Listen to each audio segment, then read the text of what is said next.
ನಾರಾಯಣಂ ನಮಸ್ಕೃತ್ಯ ನರಂ ಚೈವ ನರೋತ್ತಮಂ ದೇವೀಂ ಸರಸ್ವತೀಂ ವ್ಯಾಸಂ ತತೋ ಜಯಮುದೀರಯೇ. ಹರಿ ಓಂ.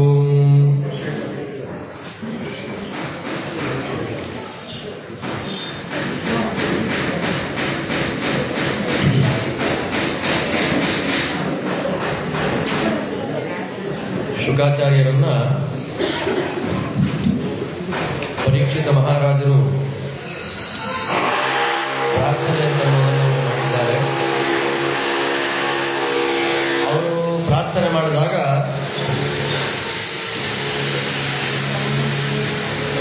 ನಿಜವಾಗಿ ಅವರಿಗೆ ತತ್ವಜ್ಞಾನ ಬೇಕು ಅನ್ನೋ ಆಸೆ ಇದ್ದದ್ದು ಶುಕಾಚಾರ್ಯರ ಕಾಣುತ್ತೆ.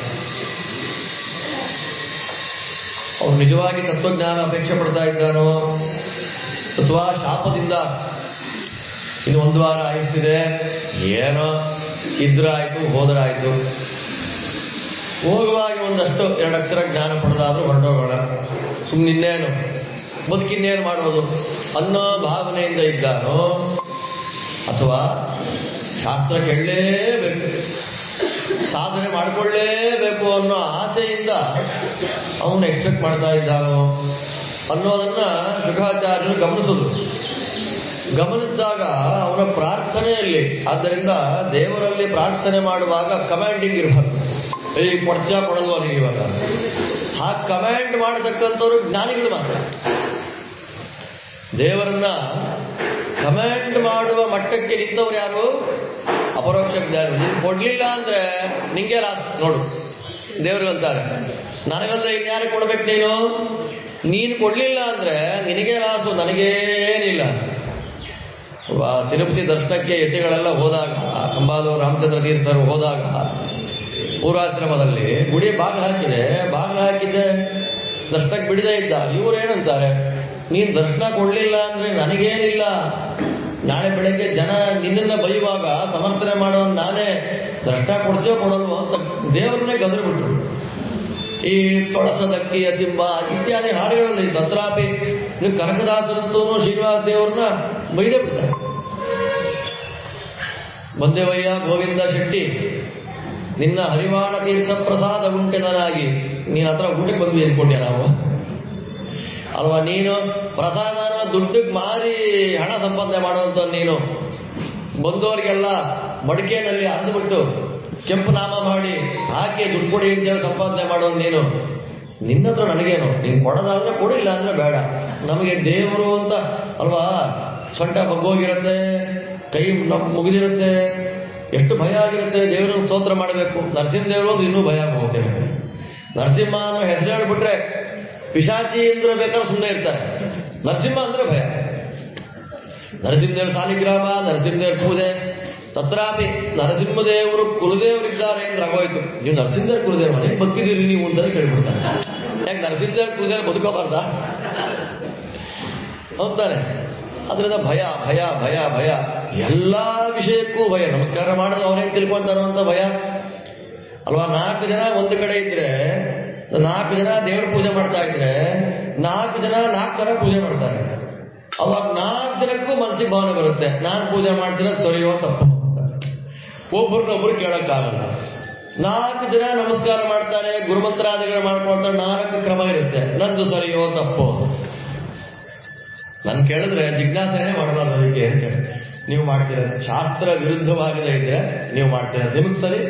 ಯಾಕೆಂದ್ರೆ ಗುರುಗಳು ಬೇರೆ ಬೇರೆ ಆದ್ದರಿಂದ ಸಂಪ್ರದಾಯಗಳು ಬೇರೆ ಬೇರೆ ಆಗುತ್ತೆ. ಸಂಪ್ರದಾಯಗಳು ಬೇರೆ ಬೇರೆ ಆದ್ದರಿಂದ ಪೂಜಾ ಕ್ರಮದಲ್ಲಿ ವ್ಯತ್ಯಾಸ ಇರುತ್ತೆ. ಅಂದವಾದಕ್ಕೆ ನೀವು ಪೂಜೆ ಮಾಡುವಾಗ ಅನುಸಂಧಾನ ಮಾಡಿರೋದು ಒಂದೇ ದೇವರಿಗಲ್ವಾ?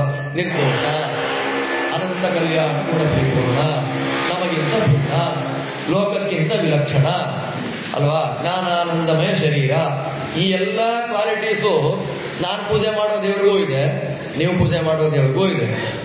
ನೀವು ಘಂಟಾನಾದ ಮಾಡಕ್ಕೆ ಒಂದು ಮಂತ್ರ ಹೇಳ್ತೀರಿ, ನಾನೊಂದು ಹೇಳ್ತೀನಿ ಅಲ್ವಾ?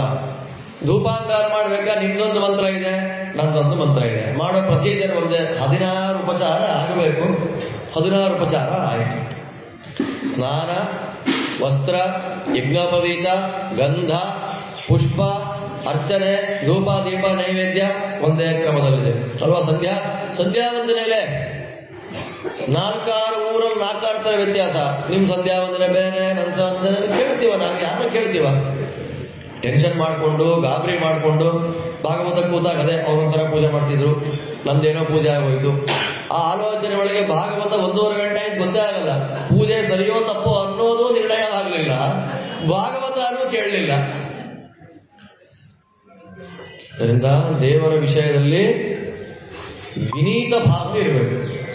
ವಿನೀತ ಭಾವ ಅಂದ್ರೆ ಸ್ವಲ್ಪ, ಅದಕ್ಕೆ ನೋಡಿ ಈ ಪ್ರದೇಶದ ದೇವಾಲಯಗಳಲ್ಲಿ ಮೈ ಮೇಲೆ ಬಟ್ಟೆ ಹಾಕೊಂಡು ಗುಡಿ ದರ್ಶನಕ್ಕೆ ಹೋದ್ರೆ ಬೈತಾರೆ, ಗುರುರು ಅಂತ ಬೈತಾರೆ.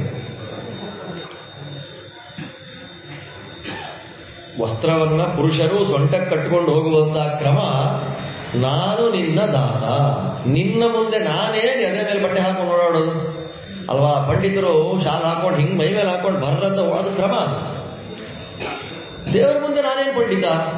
ಅದಕ್ಕೆ ನನ್ನ ಹೇಳಿದ್ದು, ಎಂಥ ಜ್ಞಾನಿಗಳಾಗ್ಲಿ ಅನ್ಲೆಸ್ ಸನ್ಯಾಸಿಗಳಾಗಲಿಲ್ಲ ಅಂದಾಗ ಕ್ಷೇತ್ರದಲ್ಲಿ ಅವರಿಗಿಂತ ಉತ್ತಮ ಅಧಿಷ್ಠಾತೃ ದೇವತೆಗಳು ಗುರುಗಳೆಲ್ಲ ಇರೋ ಕಾಲಕ್ಕೆ ನಮಸ್ಕಾರಗಳನ್ನು ಮಾನಸಿಕವಾಗಿ ಮಾಡಬೇಕು. ಬಿಟ್ರೆ ಕಾಲಿಗೆ ಬಿದ್ದು ಕಾಲು ಮುಟ್ಟಿ ಆಚಾರ್ಯ ಅಂತ ಅನ್ನೋದು ಮಾಡೋದ್ರಿಂದ ಪಾಪ ಯಾರಿಗೆ ಬರುತ್ತೆ? ಆಚಾರಕ್ಕೆ ಬರುತ್ತೆ, ಮಾಡೋದ್ರಿಂದ. ಆಚಾರಕ್ಕೆ ತಾನೇ ಬರಲಿ ಬಿಡಿ, ನಮಗೇನಲ್ವಲ್ಲ ಅಂದ್ಕೊಂಡ್ರೆ ಏನು ಸಮಸ್ಯೆ. ಆದ್ದರಿಂದ ಉತ್ತಮ ಸನ್ನಿಧಾನ ಇರುವ ಕ್ಷೇತ್ರ, ತತ್ರಾಪಿ ಸ್ವಯಂ ವ್ಯಕ್ತಾದಿ ಕ್ಷೇತ್ರಗಳಲ್ಲಿ ದೊಡ್ಡವರಿಗೆ ಸನ್ಯಾಸಿಗಳಲ್ಲದ ಹಂಸ ಮಂತ್ರಾದಿಗಳು ಮಾಡ್ತಾರೆ, ವಿರಕ್ತರಾಗಿರ್ತಾರೆ. ಆದ್ದರಿಂದ ಅಂಥವ್ರದ್ದು ಬೇರೆ. ಇದು ಪುರಾಣ ಹೇಳಿದ ಮಾತಿದು, ನಂದಲ್ಲ ಮಾತು. ಗೌರವ ಮಾನಸಿಕವಾಗಿರಬೇಕು ಸ್ವಯಂ ವ್ಯಕ್ತ ಕ್ಷೇತ್ರಗಳಲ್ಲಿ. ಆದ್ದರಿಂದ ದೇವರ ಎದುರಿಗೆ, ಗುರುಗಳ ಎದುರಿಗೆ ನಾವು ಹೋಗುವಾಗ ನಮ್ಮ ಬಾಡಿ ಲ್ಯಾಂಗ್ವೇಜು ವಿನೀತವಾಗಿರಬೇಕು. ನಾನು ವಿನೀತ ಅಂತ ಗೊತ್ತಾಗೋದು ಹೇಗೆ ಅಂತಂದ್ರೆ, ಸೊಂಟಕ್ಕೆ ಬಟ್ಟೆ ಕಟ್ಟೋದ್ರಿಂದ. ಇವಾಗ ಸೊಂಟಕ್ಕೊಂದು ಜಿಪ್ಪಿದ್ದೊಂದು ಬಂದಿದೆ, ಬ್ಯಾಗ್ ತಗೊಂಡೋದ್ರೆ ಕಷ್ಟ ಆಗುತ್ತೆ ಅಂತ ಮೊಬೈಲ್ ಇಡಕ್ಕೆ, ದಕ್ಷಿಣ ಕೊಡಕ್ಕೆ ಅನುಕೂಲ ಆಗೋಗಿದೆ. ಮತ್ತೆ ಇನ್ನು ಕೆಲವರಿಗೆ ಪಂಚೆ ಉದುರೋಗ್ಬಿಟ್ರೆ ಏನ್ ಮಾಡೋದು? ಅದಕ್ಕೆ ಅದ್ರ ಮೇಲೆ ಹಾಕೊಡೋದು. ಅಂತೂ ಟೆನ್ಷನ್ನೇ ಬೇಡ ಅಂತ ಹೇಳಿವಾಗ ರಾಮರಾಜ್ನವ್ರು ಏನ್ ಮಾಡ್ಬಿಟ್ಟಿದ್ದಾರೆ, ನಿಮ್ಗೆ ಯಾವ ತರ ಕಚ್ಚೆ ಬೇಕ್ರಿ? ಯಾವ ತರ ಕಚ್ಚೆ ಬೇಕು ನಿಮಗೆ? ಷಟ್ಪುಚ್ಚ ಕಚ್ಚೆನಾ, ತ್ರಿಪುಚ್ಚ ಕಚ್ಚೆನಾ? ಕಚ್ಚೆ ಇಷ್ಟಾಗಲ್ಲ, ಉಡುಪಿ ತರ ನಾವು ಉಟ್ಕೊಂತೀವಲ್ಲ, ಉಡುಪಿನ ನಾವೆಲ್ಲ ಇಷ್ಟಾಗಲ್ಲ ಕಚ್ಚೆ. ಆ ಕಚ್ಚೆನಾ, ಕ್ಲೀನ್ ಆಗಿ ಫೋಲ್ಡ್ ಮಾಡಿರೋ ಕಚ್ಚೆನಾ? ಎಲ್ಲಾ ತರದ ಪ್ಯಾಂಟ್ ಉಪಲಬ್ಧ ಇದೆ ಇವತ್ತು. 700 ರೂಪಾಯಿ ಕೊಟ್ಬಿಟ್ರೆ ಉದುರೋಗೋ ಟೆನ್ಷನ್ ಇಲ್ಲ, ಉಟ್ಕೊಳ್ಳೋ ಟೆನ್ಷನ್ ಇಲ್ಲ. ಪ್ಯಾಂಟ್ ಹಾಕೋ ಮಠಕ್ಕೆ ಬಂದ್ರೆ ಆಗೋಯ್ತು, ಆಚಾರ ಬಂದ್ರು ಅವರಿಗೆ ಮೊದಲೇ ಹಾಕ್ಬಿಡ್ತಾರೆ. ನಮಗೆಲ್ಲ ಆ ಥರ ಅಷ್ಟು ಫೋಲ್ಡ್ ಮಾಡಕ್ಕೆ ಕಚ್ಚೆ ಹಾಕೊಳಕ್ಕೆ ಬರಲ್ಲ. ಅವ್ರು ರೆಡಿಮೇಡ್ ಕಚ್ಚೆ ಇದು, 100 ವರ್ಷ ಅಭ್ಯಾಸ ಇದೆ ಅಂತ. ಎಲ್ಲ ಬಾಡಿ ಲ್ಯಾಂಗ್ವೇಜ್ ಹೇಗಿರ್ಬೇಕು? ವಿನೀತವಾಗಿರ್ಬೇಕು. ಸೊಂಟ ನಡು ಬಗ್ಗಿಸಿರ್ಬೇಕು, ಕೈ ಮುಗಿದಿರಬೇಕು. ಗುರುಗಳಲ್ಲಿ, ದೇವತೆಗಳಲ್ಲಿ ಮಾತಿನಲ್ಲಿ ಆರ್ದ್ರ ಭಾವ ಇರಬೇಕು. ಆರ್ದ್ರ ಭಾವ ಅಂದ್ರೆ ಒದ್ದೆ ಆಗಿರಬೇಕು. ಒದ್ದೆಯಾದ ಮಾತು, ಒಣಗಿದ ಮಾತು ಅಂತ ಎರಡು. ಒಣಗಿದ ಮಾತು, ಬನ್ರಿ ಕೂತ್ಕೊಂಡ್ರಿ, ಎಂಥ ಮಾತದು? ಅದು ಒಣಗೋದ ಮಾತು, ಹೃದಯದಲ್ಲಿ ಪಸೆನೇ ಇಲ್ಲ, ಅಂಟಿಲ್ಲ. ಆರ್ದ್ರ ಭಾವ ಅಂತಂದ್ರೆ ಹೃದಯದಲ್ಲಿ ಭಕ್ತಿಯಿಂದ ಒದ್ದೆ ಆಗಿದೆ. ಹೃದಯ ಏನಾಗಿದೆ? ಭಕ್ತಿಯಿಂದ ಒದ್ದೆ ಆಗೋಗಿದೆ.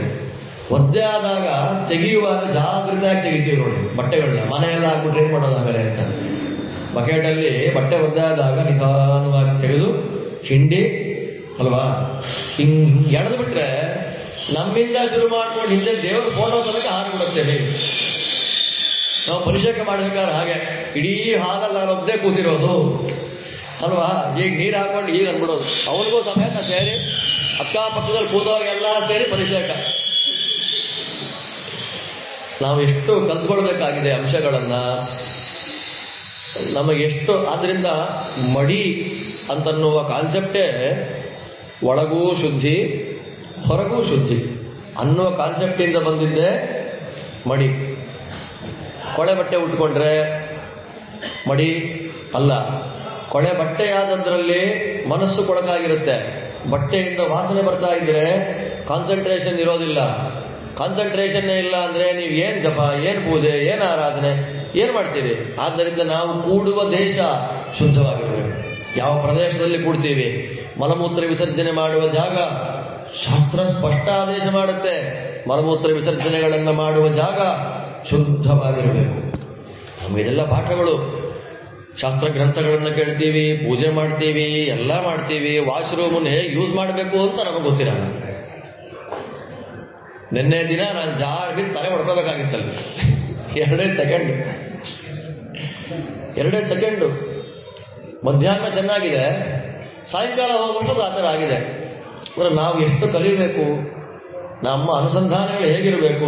ದೇವರು ನಮಗೆ ಒಲಿಯೋದು ಯಾವುದರಿಂದ? ಇಂಥವುಗಳಿಂದ. ಭಕ್ತಿಯಿಂದ ಹೂವು ಹಾಕಿದೆ, ಗೆಜ್ಜೆ ವಸ್ತ್ರ ಹಾಕಿದೆ, ಪೂಜೆ ಮಾಡಿದೆ, ಮಂಗಳಾರತಿ, ಅದು ಒಂದು ಭಾಗ.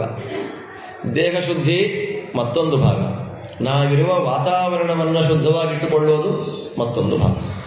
3ರ ಶುದ್ಧಿ ಇದ್ದಾಗ, ಕಾಯೇನ ವಾಚ ಮನಸ 3 ಶುದ್ಧಿ ಇದ್ದಾಗ ದೇಶದಲ್ಲಿ ವೈಬ್ರೇಷನ್ ಅನ್ನೋದು ಬರುತ್ತೆ, ಕಂಪನ ಅನ್ನೋದು ಬರುತ್ತೆ. ಆ ಕಂಪನವಿದ್ದಾಗ ಕಂಪು ಹೋಗುತ್ತೆ, ಕಂಪು ಹೋದಾಗ ಪರಿಮಳ ಬರುತ್ತೆ, ಪರಿಮಳ ಬಂದಾಗ ದೇವಾನುದೇವತೆಗಳೆಲ್ಲ ಅಲ್ಲಿ ಕೊಡ್ತಾರೆ. ಅದರಿಂದ ವಿನೀತ ಭಾವ, ಆರ್ದ್ರ ಭಾವ, ಮನಸ್ಸು ದೇಹಗಳು ಬಗ್ಗೋದು, ಇದೆಲ್ಲವಾದಾಗ ಒದ್ದೆಯಾದ ಮಾತುಗಳು ಬಾಯಲ್ಲಿ ಬರಬೇಕು. ಒದ್ದೆಯಾದ ಮಾತು ಬಾಯಲ್ಲಿ ಬರೋದು ಅಂದ್ರೆ ಅರ್ಥ ಏನು? ನಾನು ನಿಮ್ಮ ದಾಸ, ನಿಮ್ಮ ಕೈ ಕೆಳಗೆ ನಾನಿದ್ದೇನೆ ಸ್ವಾಮಿ, ಉದ್ಧಾರ ಮಾಡ್ರಿ, ತತ್ವಜ್ಞಾನವನ್ನು ಕೊಡ್ರಿ, ನನ್ನನ್ನು ರಕ್ಷಣೆ ಮಾಡ್ರಿ, ಮೋಕ್ಷೋಪಯೋಗಿಯಾಗಿರತಕ್ಕಂಥ ತತ್ವಜ್ಞಾನವನ್ನು ಕೊಟ್ಟು ನನ್ನನ್ನು ಉದ್ಧಾರ ಮಾಡ್ರಿ ಅಂತ ಪ್ರಾರ್ಥನೆ ಮಾಡಬೇಕು ಗುರುಗಳಲ್ಲಿ. ಹಾಗಿದ್ದಾಗ ಮಾತ್ರ ಗುರುಗಳು ಏನ್ ಮಾಡ್ತಾರೆ? ಹೀಗಂತಾರೆ ಕೃಷ್ಣ, ಅದನ್ನೇ ಗೀತೆಯಲ್ಲಿ ಹೇಳು, ತದ್ವಿಧಿ ಪ್ರಣಿಪಾತೇನ ಪರಿಪ್ರಶ್ನೇನ ಸೇವಯ ಉಪದೇಕ್ಷ್ಯಂತಿ ತೇ ಜ್ಞಾನಂ ಜ್ಞಾನಿನಃ ತತ್ವದರ್ಶಿನಃ. ತದ್ವಿಧಿ ಪ್ರಣಿಪಾತೇನ, ತದ್ವಿಧಿ ಪ್ರಣಿಪಾತೇನ. ಪ್ರಣಿಪಾತ ಅಂದ್ರೇನು? ಬಿದ್ದು ಬಿಡೋದು ಕಾಲಿಗೆ. ನಿಪಾತ, ನಿಪಾತ ಅಂದ್ರೆ ಬೀಳೋದು, ಉಪಸರ್ಗ ಹಾಕ್ತಾರಲ್ಲಿ. ಪ್ರಣಿಪಾತ ಸಾಷ್ಟಾಂಗ, ಸ್ತ್ರೀಯರಾದ್ರೆ ಪಂಚಾಂಗ. ಸ್ವಾಮಿ ನೀವೇ ಜ್ಞಾನ ಕೊಡ್ರಿ, ದಯಮಾಡಿ ಜ್ಞಾನ ಕೊಡ್ರಿ. ಬೇರೆ ಎಲ್ಲವನ್ನೂ ದುಡ್ಡಿಂದ ಖರೀದಿ ಮಾಡಬೇಕು. ದುಡ್ಡಿಗೆ ಸಿಗಲ್ಲ ಅನ್ನೋ ಒಂದು ವಸ್ತು ಜಗತ್ತಿನಲ್ಲಿ ಯಾವುದೂ ಇಲ್ಲ. ಬಂಗಾರದ್ದು ರ್ಯಾಕ್ ಮಾಡಿಸ್ಬೋದು, ವಜ್ರದ ಬಾಗಿಲು ಮಾಡಿಸ್ಬೋದು, ಪುಸ್ತಕಗಳನ್ನು ಬಂಗಾರದಲ್ಲೇ ಬರೆಸಿಟ್ಬಿಡ್ಬೋದು. ಜ್ಞಾನ ಪೂಜೆಗಾಯ್ತು, ಮಂಗಳಾರತಿಗಾಯ್ತು, ಅಲಂಕಾರಕ್ಕಾಯ್ತು. ಅದರ ಒಳಗಿರೋ ಅಕ್ಷರ ತಲೆ ಒಳಗೆ ಬರಬೇಕು ಅಂದ್ರೆ ಭಾಗವತ ಉಪದೇಶ ಮಾಡಬೇಕು ಅಂದ್ರೆ ಎಷ್ಟು ಆರ್ದ್ರ ಭಾವವಿದೆ ನೋಡಿ. ಇಡೀ ಮೊದಲನೇ ಸ್ಕಂಧದಲ್ಲಿ ಶುಕರ ಒಂದಕ್ಷರ ಇಲ್ಲ. ಇದು ಸೂತ ಭಾಗವತ, ಮೊದಲನೇ ಸ್ಕಂದ ಸೂತ ಭಾಗವತ. ಶುಕ ಭಾಗವತ ಇನ್ನೂ ಆರಂಭನೇ ಆಗಿಲ್ಲ. ಎಷ್ಟಿದೆ ನೋಡಿ ಆರ್ದ್ರ ಭಾವ ಅದರಲ್ಲಿ. ಹೇಳಬೇಕು, ತತ್ವ ಫ್ರೀಯಾಗಿ ಸಿಗೋದಿಲ್ಲ. ಫ್ರೀಯಾಗಿ ಎಷ್ಟು ರೂಪಾಯಿ ಕೊಡ್ಬೇಕ್ರಿ ಸೇವೆ? ಅದಕ್ಕೂ ಸಿಗಲ್ಲ. ಕೃಷ್ಣ ಅಂತಾನೆ, ಜ್ಞಾನಿಗಳು ಸಂಪ್ರತಿಪನ್ನ ಜ್ಞಾನಿಗಳು. ಜ್ಞಾನಿಗಳು ಅಂತ ಗೊತ್ತಾಗೋದು ಹೇಗೆ? ನಿನ್ನೆ ಹೇಳಿದೆ, ಮಾತಿನಲ್ಲಿ ಕಾನ್ಫಿಡೆನ್ಸ್, ಹೇಳುವ ತತ್ವದ ವಿಷಯದಲ್ಲಿ ದಾರ್ಢ್ಯತೆ, ಪ್ರಮಾಣ ವಾಕ್ಯಗಳ ಉದಾಹರಣೆ ಇತ್ಯಾದಿಗಳೆಲ್ಲದರಿಂದ ಅವರು ಓದಿದ್ದಾರೆ ಅಂತ ಗೊತ್ತಾಗುತ್ತೆ. ಆ ಓದಿದ ವ್ಯಕ್ತಿಗಳಲ್ಲಿ ನಾವು ಶಾಸ್ತ್ರಜ್ಞಾನವನ್ನು ಪಡಿಬೇಕಾದ್ರೆ ಏನು ಮಾಡಬೇಕಂತೆ? ಮೊದಲನೇದಾಗಿ ನಮಸ್ಕಾರ ಮಾಡ್ರಿ ಅವರಿಗೆ. ನೀವು ದೊಡ್ಡವರು. ಆದ್ದರಿಂದಲೇ ಕೃಷ್ಣ ಉದ್ಧವನಿಗೆ ಉಪದೇಶ ಮಾಡ್ತಾನೆ 11ನೇ ಸ್ಕಂದ ಭಾಗವತದಲ್ಲಿ. ನಾವು ಈಗ ಹೋಗ್ತಾ ಇರೋದು ನೋಡಿದ್ರೆ ಆ ವಿಷಯ ಟಚ್ ಮಾಡ್ತೀವೋ ಇಲ್ವೋ ಗೊತ್ತಿಲ್ಲ. ಟಚ್ ಮಾಡೋಣ, ಮಾಡಲೇಬೇಕಾಗತ್ತೆ. ಭಾಗವತ ಆದ್ರಿಂದ ಟಚ್ ಮಾಡಲೇಬೇಕಲ್ಲ. ಫಾಸ್ಟಾಗಿ ಮಾಡು ಅಂದ್ರೆ ಫಾಸ್ಟಾಗಿ ಮಾಡ್ಕೊಂಡು ಹೋಗ್ತೀನಿ, ಆಯ್ತಾ? ಟಚ್ ಮಾಡಬೇಕಾಗತ್ತೆ. ಆದ್ದರಿಂದ ಅಲ್ಲಿ ಒಂದು ಮಾತನ್ನ ಕೃಷ್ಣ ಹೇಳ್ತಾನೆ, ವೇದೋಕ್ತಮೇವ ಕುರ್ವಾಣ ನಿಸ್ಸಂಗ ಅರ್ಪಿತಮೀಶ್ವರೆ ನೈಷ್ಕರ್ಮ್ಯಂ ಲಭತೆ ಸಿದ್ಧಿ ಅಥವಾ ಸಿದ್ಧಿ ರೋಚನಾರ್ಥಂ ಫಲಶ್ರುತಿ. ಒಂದು ಮಾತು, ನೀವೆಲ್ಲ ಕೆಲಸ ಮಾಡ್ತೀರಾ, ಏನಂತ ಹೇಳಿ ಶ್ರೌತ ಸ್ಮಾರ್ಥ ಕರ್ಮಾನುಷ್ಠಾನ ಅಂತ ಹೇಳ್ತೀವಿ. ಒಂದು ಜನವಾರ ಹಾಕೋಬೇಕಾದ್ರೆ ಶ್ರೌತ ಸ್ಮಾರ್ಥ ಕರ್ಮಾನುಷ್ಠಾನ ಯೋಗ್ಯತಾ ಸಿದ್ಧ್ಯರ್ಥಂ. ನಾವು ಮಾಡಿದ ಕೆಲಸ ಒಂದೋ ವೇದದಲ್ಲಿ ಇಲ್ಲ ಸ್ಮೃತಿಯಲ್ಲಿ, ವೇದಗಳಿಗೆ ಅನುಕೂಲವಾದ ಸ್ಮಾರ್ಥ ಗ್ರಂಥಗಳಲ್ಲಿ ಹೇಳಿದ ಕರ್ಮಗಳನ್ನು ನಾನು ಮಾಡ್ತೀನಿ. ಜನವಾರ ಹಾಕೋಬೇಕಾದ್ರೆ ಮಾಡ್ತೀವಿ, ಕರ್ಮ ಮಾಡ್ತೀವಿ, ಸಂಕಲ್ಪಕ್ಕೆ ನೀರು ಹಾಕೊಳ್ತೀವಿ, ಕೃಷ್ಣಾರ್ಪಣಕ್ಕೆ ನೀರು ಹಾಕೊಳ್ತೀವಿ. ಹಾಗೆ ನಾವು ನೀರು ಹಾಕೊಳ್ಬೇಕಾದ್ರೆ ನೀರು ಬಿಟ್ವಿ, ಕೃಷ್ಣಾರ್ಪಣ ವಸ್ತು ಅಂತ ಬಿಟ್ವಿ. ಆ ನೀರು ಏನಿದೆ ಅದು ಕರ್ಮ ಅಂತ ಅರ್ಥ. ಸಿಂಬಾಲಿಕ್ ಆಗಿ ನಾವು ಮಾಡಿದ ಕರ್ಮ ಕೃಷ್ಣ ನೀನು ತಗೊಂಡ್ಬಿಡಪ್ಪ ಅಂತಂದ್ರೆ ಹೆಂಗ್ ತಗೊಂತಾನೆ ಕೃಷ್ಣ? ನಮಗೆ ಸ್ವಾಮಿಗಳು ಪೂರ್ಣ ಅನುಗ್ರಹ ಮಾಡಿದ್ರು. ಅನುಗ್ರಹಕ್ಕೆ ಸೂಚಕ ಯಾವುದು? ಮಂತ್ರಾಕ್ಷತೆ, ಬಾಳೆಹಣ್ಣು, ಡ್ರೈ ಫ್ರೂಟ್ಸು, ಗೋಡಂಬಿ ಯಾವುದೂ ಅಲ್ಲ. ಅನುಗ್ರಹಕ್ಕೆ ಸೂಚಕ ಯಾವುದು? ಹಾಗೆ ನಾವು ಮಾಡಿದ ಕರ್ಮಗಳನ್ನು ದೇವರಿಗೆ ಸಮರ್ಪಣೆ ಮಾಡುವುದನ್ನ ಯಾವುದರ ಮೂಲಕ ನಾವು ಸಿಂಬಾಲಿಕ್ ಆಗಿ ತೋರಿಸ್ತಾ ಇದ್ದೇವೆ? ಮಂತ್ರಾಕ್ಷತೆ, ನೀರು. ಮಂತ್ರಾಕ್ಷತೆನೂ ಸೈಡಲ್ಲಿ ಒಂದು ಅರ್ಥದಲ್ಲಿ ನಮ್ಮ ತಲೆ ಮೇಲೆ ಕೊಡ್ತಾರೆ ಪುರೋಹಿತರು, ನೀವು ತಲೆ ಮೇಲೆ ಹಾಕೊಳ್ಳಿ ಮಂತ್ರಾಕ್ಷತೆನ ಅಂತ. ದೇವರಿಗೆ ಅರ್ಪಣೆ ಮಾಡಿದ ಹೇಗೆ? ನೀರು. ನೀರಿಗೆ ಅಪ್ ಅಂತ ಒಂದು ಹೆಸರಿದೆ, ಕರ್ಮಗಳಿಗೂ ಅಪ್ ಅಂತ ಹೆಸರಿದೆ. ನೀರಿಗೆ ಏನಂತಾರೆ? ಅಪ್. ಕರ್ಮಗಳಿಗೆ ಏನಂತಾರೆ? ಅಪ್. English up. ಮಾಡಿದ್ದನ್ನ ಮೇಲೆ ಕರ್ಕೊಂಡು ಹೋಗುತ್ತೆ. ಹಾಗೆಲ್ಲ ಅಲ್ಲ. ಅಪ್ ಅಂತಂದ್ರೆ ಹರಿಯುವುದು ಅಂತ ಅರ್ಥ. ನಮ್ಮನ್ನು ಹರಿಯುವಂತೆ ಮಾಡುತ್ತೆ, ಒಂದೇ ಕಡೆ ನಿಂತ್ಕೊಳ್ಳಲ್ಲ. ಈ ಕರ್ಮ ಮಾಡಿದ್ವಿ, ಹರ್ಕೊಂಡು ಹೋದ್ವಿ, ಇನ್ಯಾವುದೋ ಊರಿಗೋ. ನದಿ ಹರಿಯುತ್ತಲ್ಲ, ಹುಟ್ಟಿದ್ದೆಲ್ಲೋ, ಹರಿಯೋದೆಲ್ಲೋ, ಅನ್ನ ಹಾಕಿದ್ದೆಲ್ಲೋ, ಕೊನೆಗೆ ಸಮುದ್ರಕ್ಕೆ ಸೇರಿ ಅಲ್ಲಿ ಬೇರೆಯಾಗಿರುತ್ತೆ, ಒಂದಾಗಿ ಹೋಗಲ್ಲ, ಐಕ್ಯ ಆಗ್ಬಿಡಲ್ಲ. ಅಲ್ಲೂ ಸಮುದ್ರದಲ್ಲಿ ವಾಯುದೇವರದನ್ನು ಪ್ರತ್ಯೇಕವಾಗಿ ತೆಗೆದು ಆ ನದಿ ನೀರನ್ನು ಆ ನದಿ ಮೇಲೆ ಸುರಿಸ್ತಾನೆ. ಇದು ನಿಯಮ. ಹಾಗೆ ಕರ್ಮಗಳಿಗೂ ಆ ಅಪಶಬ್ದವಾಚ್ಯವಾದ ಕರ್ಮವನ್ನ ನೀರಲ್ಲಿ ಮಿಶ್ರಣ ಮಾಡಿ ನಾವು ಬಿಟ್ಟಿದ್ದೇವೆ. ನಾವು ಬಿಟ್ಟ ಜಡವಾದ ನೀರು, ಅದರೊಳಗೆ ಸೇರ್ಕೊಂಡಿರೋ ಕರ್ಮ, ಅದನ್ನು ಬೈಫರ್ಕೆಟ್ ಮಾಡಿ ಆಯಾ ದೇವತೆಗಳ ಮೂಲಕ ಹರಿಗೆ ಸಮರ್ಪಣೆ ಮಾಡುವಂತಹ ವ್ಯಕ್ತಿ ಯಾರು? ವಾಯುದೇವರು. ತಸ್ಮಿನ್ ಅಪಹ ಮಾತರಿಶ್ವ ದಧಾತಿ. ಸ್ವಯಂಭೂ ಮನುಮಹಾರಾಜರು 8ನೇ ಸ್ಕಂದದಲ್ಲಿ ಬರುತ್ತೆ. ಸ್ವಯಂಭೂ ಮನುಮಹಾರಾಜರು ಈಶಾವಾಸ್ಯ ಮಂತ್ರಗಳನ್ನು ಹೇಳುವಾಗ ನಾವು ಮಾಡಿದ ಸಕಲ ಕರ್ಮಗಳನ್ನು, ಎಲ್ಲ ಕರ್ಮಗಳನ್ನು ದೇವರಿಗೆ ಸಮರ್ಪಣೆಯನ್ನ ಮಾಡತಕ್ಕಂಥವರು ಯಾರು? ಮುಖ್ಯ ಪ್ರಾಣದೇವರು. ಮಾರುತಿ ಏವ ಯತಶ್ಚೇಷ್ಟಾ ಸರ್ವಾತಾಂ ಹರಯೇರ್ಪಯೇತ್. ಅದರ ವಾಯುದೇವರ ವೈಭವ ಏನು ಅಂತಂದ್ರೆ, ನಾವು ನೀರು ಹಾಕಿ ಬಿಟ್ಟ ಕರ್ಮಗಳನ್ನ ಮಾತ್ರ ಸಮರ್ಪಣೆ ಮಾಡೋದಿಲ್ಲ, ಮನಸ್ಸಲ್ಲಿ ಮಾತಾಡ್ಕೊತಾ ಇರ್ತೀವಲ್ಲ ಅದನ್ನೂ ಸಮರ್ಪಣೆ ಮಾಡ್ತಾರೆ, ಬಾಯಲ್ಲಿ ಮಾತಾಡ್ತೀವಲ್ಲ ಅದನ್ನೂ ಸಮರ್ಪಣೆ ಮಾಡ್ತಾರೆ, ದೇಹದಲ್ಲಿ ಮಾಡ್ತೀವಲ್ಲ ಅದನ್ನು. ಯಾರನ್ನು ಬೈಕೊಳ್ಳಿ, ಯಾರನ್ನು ಹೊಗೊಳ್ಳಿ, ಯಾರನ್ನ ಅನ್ಲಿ, ಯಾರನ್ನ ಆಡ್ಕೊಳ್ಳಿ, ಕೊಡ್ಲಿ, ಬಿಡ್ಲಿ, ಕೊಟ್ಟೆ ಅಂತ ಅಹಂಕಾರ ಬರಲಿ, ನೀವು ಏನೇ ಮಾಡಲಿ ಎಲ್ಲವನ್ನು ಕೃಷ್ಣಾರ್ಪಣ ಕೃಷ್ಣಾರ್ಪಣ ಕೃಷ್ಣಾರ್ಪಣ ಕೃಷ್ಣಾರ್ಪಣ ಅಂತ ಅನ್ನೋದೇ ವಾಯುದೇವರ ಕೆಲಸ. ಯಾಕೆ ಅದು ವಾಯುದೇವರ ಕೆಲಸ ಅಂತಂದ್ರೆ, ಆ ಎಲ್ಲ ಕೆಲಸಗಳನ್ನು ನಮ್ಮಿಂದ ಮಾಡಿಸೋರು ಯಾರು? ಮಾರುತಿಯೇವ ಯತಶ್ಚೇಷ್ಟ. ನಾವು ಜೀವನದಲ್ಲಿ ಮಾಡುವ ಎಲ್ಲ ಚೇಷ್ಟೆಗಳು, ನಾವು ಚಿಕ್ಕ ವಯಸ್ಸಲ್ಲಿ ಮಾತ್ರ ಚೇಷ್ಟೆ ಮಾಡ್ತಾ ಇದ್ದೀವಿ, ಇವಾಗ ನಾವು ಚೇಷ್ಟೆ ಮಾಡಲ್ಲ ಅಂತಂದ್ರೆ ಹೌದಾನೆ? ನೀವು ಚೇಷ್ಟೆ ಮಾಡೋದು ಯಾವಾಗ್ರಿ? ಚೇಷ್ಟೆ ಅನ್ನೋ ಶಬ್ದಕ್ಕೆ ಅರ್ಥ ಏನು? ತುಂಟಾಟ, ಮಿಸ್ಚೀಫ್. ಶಾಸ್ತ್ರೀಯ ಪರಿಭಾಷೆಯಲ್ಲಿ ಚೇಷ್ಟೆ ಅನ್ನೋದಕ್ಕೆ ಮಿಸ್ಚೀಫ್, ತುಂಟಾಟ ಅಲ್ಲ.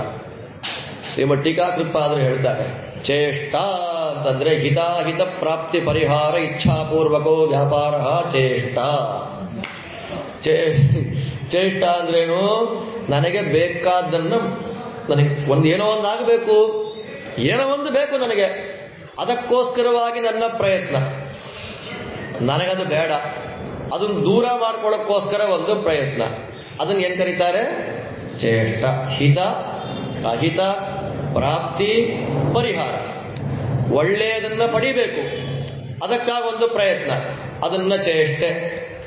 ಅದು ನನಗೆ ಬೇಡ, ಅದು ಬಂದ್ರೆ ನಂಗೆ ಒಳ್ಳೇದಾಗಲ್ಲ, ಅದು ನನಗೆ ಬರಬಾರ್ದು, ಅದನ್ನ ಪ್ರಯತ್ನ ಮಾಡ್ಕೊಳ್ತಾ ಒಂದು ಪ್ರಯತ್ನ, ಅದು ಚೇಷ್ಟೆ.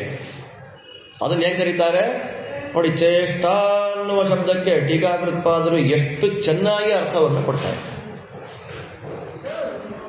ಟೀಕಾಕೃತ್ಪಾದರು ಅನ್ನೋ ವಾಕ್ಯ ಬಂತು, ಪ್ರಸಂಗ ಬೇರೆ ಆಗ್ಬಿಡುತ್ತೆ, ನಾನು ಹೇಳಲಿಕ್ಕೆ ಹೋಗೋದಿಲ್ಲ.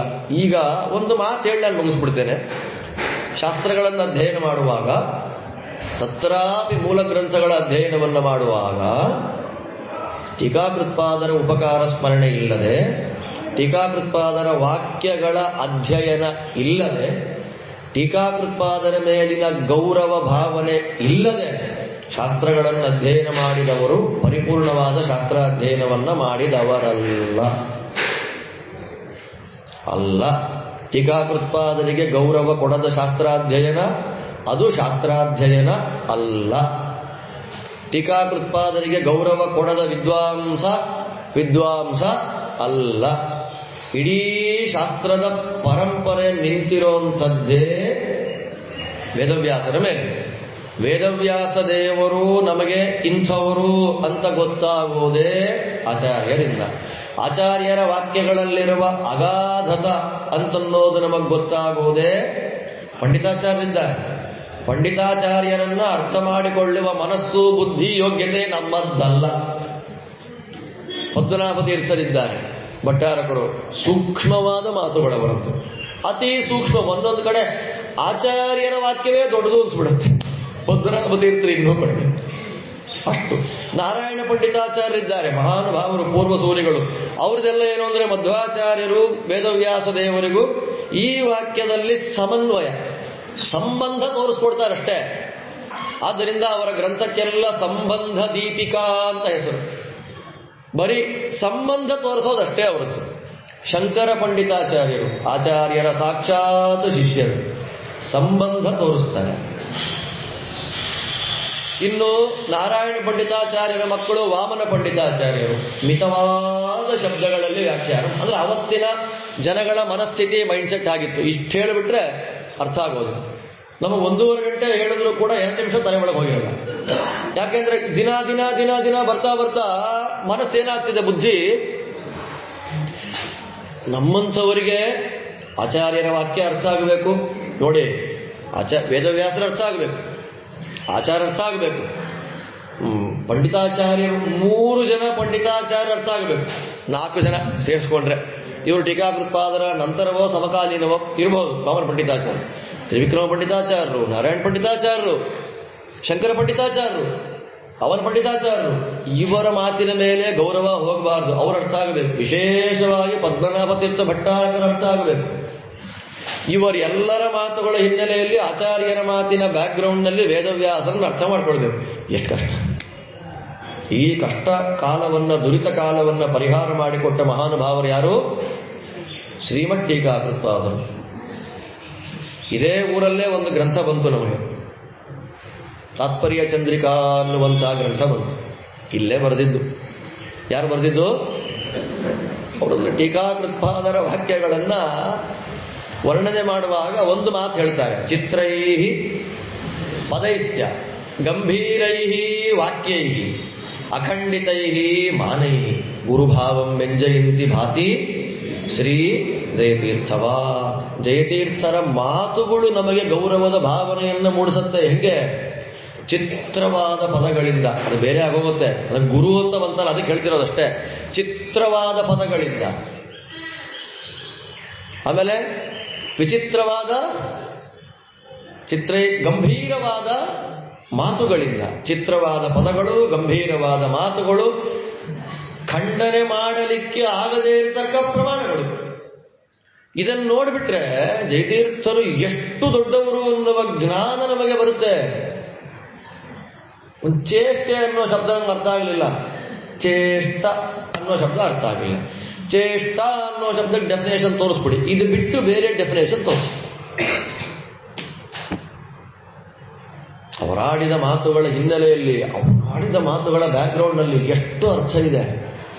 ಆ ಅರ್ಥಗಳನ್ನು ನಮಗೆ ಸಾಧ್ಯವೇ ಇಲ್ಲ. ಆ ಎಲ್ಲ ಅರ್ಥಗಳನ್ನು ಕೊಟ್ಟ ಮಹಾನುಭಾವರನ್ನು ನಾನು ಹಿಂಗೆ ಸೈಡಿಗೆ ಇಟ್ಟುಬಿಟ್ಟು ಶಾಸ್ತ್ರಾಧ್ಯಯನದ ಪರಂಪರೆಯನ್ನು ನಾನು ಮುಂದುವರಿತೇನೆ ಅಂತಂದ್ರೆ ನಾವ್ಯಾರಾದ್ವಿ? ಸಾಧಕರು ಅಂತ ನಾವಾಗಲಿಲ್ಲ. ಯಾಕೆ? ಸರ್ವರು ಸಕಲ ಜ್ಞಾನಿ ವರೇಣ್ಯರುಗಳು ಅವರ ಮಾತಿನ ಹಿನ್ನೆಲೆಯಲ್ಲೇ ಆಚಾರ್ಯರನ್ನ ವೇದವ್ಯಾಸ ದೇವರನ್ನು ನೋಡುವಂತ ಪ್ರಯತ್ನ ಮಾಡಿದರು. ಪ್ರತ್ಯಕ್ಷರಂ ಪ್ರತಿಪದಂ ಅನೇಕ ಆಕೂತಿ ಗರ್ಭಿತ ಪ್ರತಿಭಾತಿ.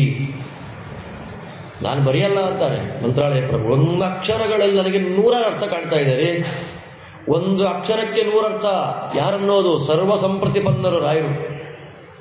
ಇರ್ಬೋದಾಗಿತ್ತಾರೆ ನಾನು ಟೀಕಾರಾಯರನ್ನ ಟಚ್ ಮಾಡ್ತೀನಿ, ನಾನು ವ್ಯಾಖ್ಯಾನ ಮಾಡ್ತೀನಿ ಎಂಬುದಾಗಿತ್ತು. ಅಂದ್ರೆ ಪ್ರಣಿಪಾತ ಅಂದ್ರೆ ಆಗಿರಬೇಕು, ಗುರುಭಾವ ಅಂದ್ರೆ ಆಗಿರಬೇಕು, ಗುರುಸೇವೆ ಅಂದ್ರೆ ಆಗಿರಬೇಕು.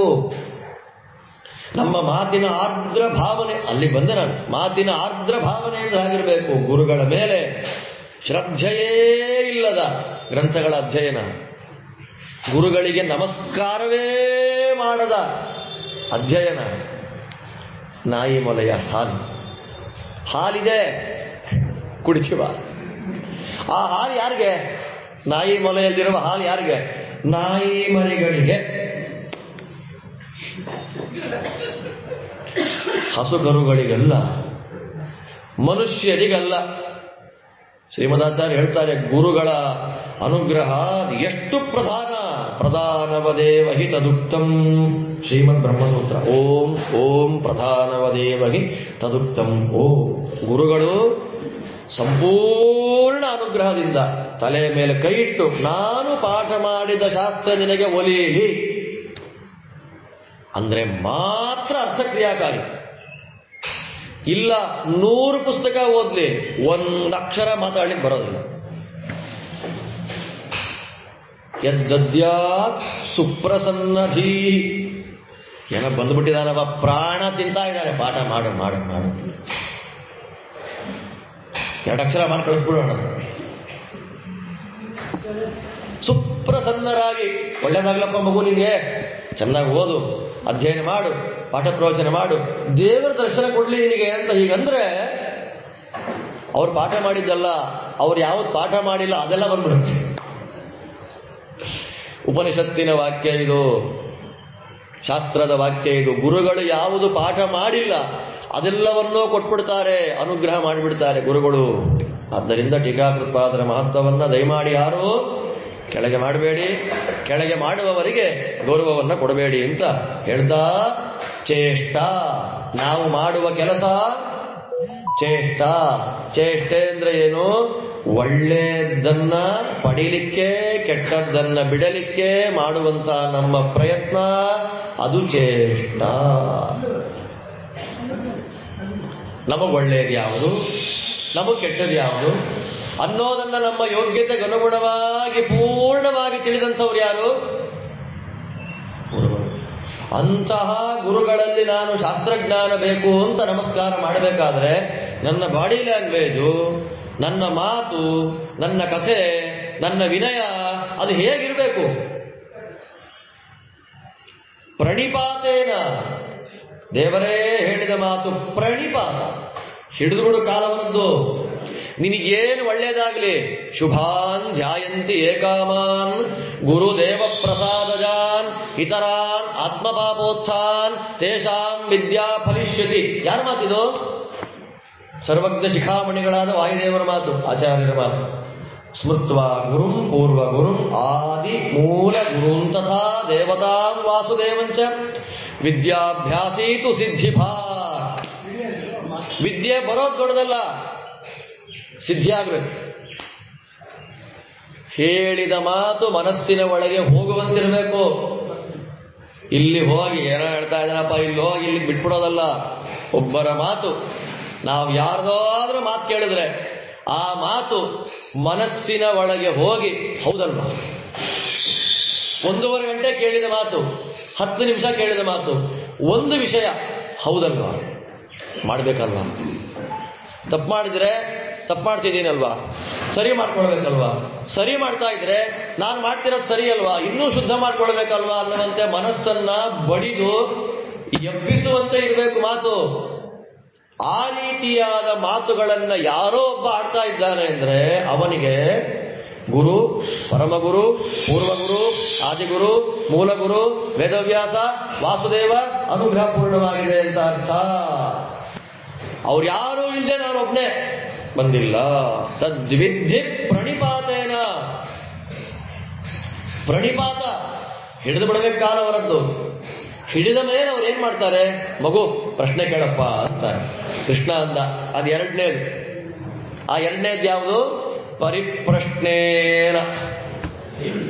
ಬರೀ ಪ್ರಶ್ನ ಅಲ್ಲ, ಪರಿಪ್ರಶ್ನ. ನಮ್ಮೊಂದೊಂದ್ಸಲ ಪ್ರಶ್ನೆ ಕೇಳಕ್ಕೆ ಬರಲ್ಲ. ಪಾಪ ಆಚಾರ ಹತ್ರ ಏನು ಮಾತಾಡಬೇಕು ಅಂತ ಗೊತ್ತಿರಲ್ಲ. ಹುಳಿ ಚೆನ್ನಾಗಿತ್ತ ಆಚಾರ ಹೇಳಿ ಕೇಳ್ಬಿಡಪ್ಪ. ಮಾತಾಡಿಸ್ಬೇಕು ಅವ್ರನ್ನ,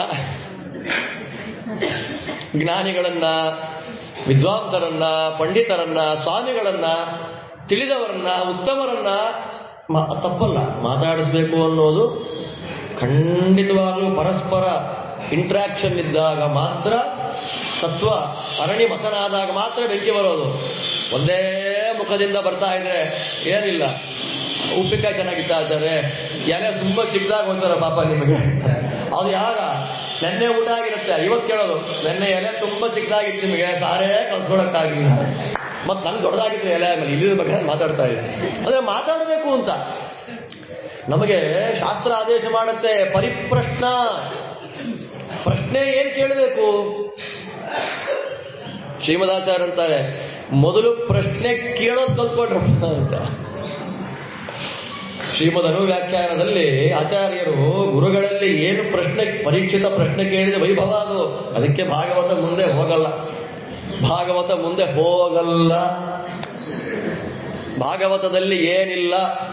ಭಾಗವತ ಯಾರು ಹೇಳಬೇಕಂತೆ ಗೊತ್ತಾ? 5 ಗ್ರಂಥಗಳನ್ನು ಪೂರ್ಣಾಧ್ಯಯನ ಮಾಡಿದವರು ಭಾಗವತ ಹೇಳಬೇಕು. ಅರ್ಥೋಯಂ ಬ್ರಹ್ಮಸೂತ್ರಾಣ, 564 ಬ್ರಹ್ಮಸೂತ್ರಗಳು. ಆ ಬ್ರಹ್ಮಸೂತ್ರಕ್ಕೆ ಸಂಬಂಧಪಟ್ಟ ಭಾಷ್ಯ, ಭಾಷ್ಯಕ್ಕೆ ಸಂಬಂಧಪಟ್ಟ ಟೀಕಾ, ಟಿಪ್ಪಣಿ, ಅದರ ಮೇಲೆ ಬರತಕ್ಕ ಪ್ರಶ್ನೆಗಳು, ಉತ್ತರಗಳು, ಎಲ್ಲದರ ಒಂದು ನಿರ್ಣಯ ಮಾಡಿಕೊಂಡು ವಿಷ್ಣುರೇವ ವಿಜಿಜ್ಞಾಸ್ಯ ಅಂತ ಸಿದ್ಧಾಂತ ಮಾಡಿಕೊಂಡಂತಹ ವ್ಯಕ್ತಿ ಭಾಗವತ ಓದಬೇಕು. ಅರ್ಥೋಯಂ ಬ್ರಹ್ಮಸೂತ್ರಾಣ, 126,000 ಶ್ಲೋಕದ ಶ್ರೀಮದ್ ಮಹಾಭಾರತ, ಅದನ್ನು ಪೂರ್ಣ ಅಧ್ಯಯನ ಮಾಡಿರಬೇಕು. ಮಹಾಭಾರತ ಒಂದೊಂದು ಶ್ಲೋಕಕ್ಕೆ ಮಿನಿಮಮ್ ಅಂದ್ರೆ 10 ಅರ್ಥ ಇದೆ ಅಂತಾರೆ ಆಚಾರ್ಯ. ದಶಾವರಾರ್ಥಂ ಸರ್ವತ್ರ. ಒಂದು ಶ್ಲೋಕಕ್ಕೆ 10 ಅರ್ಥ.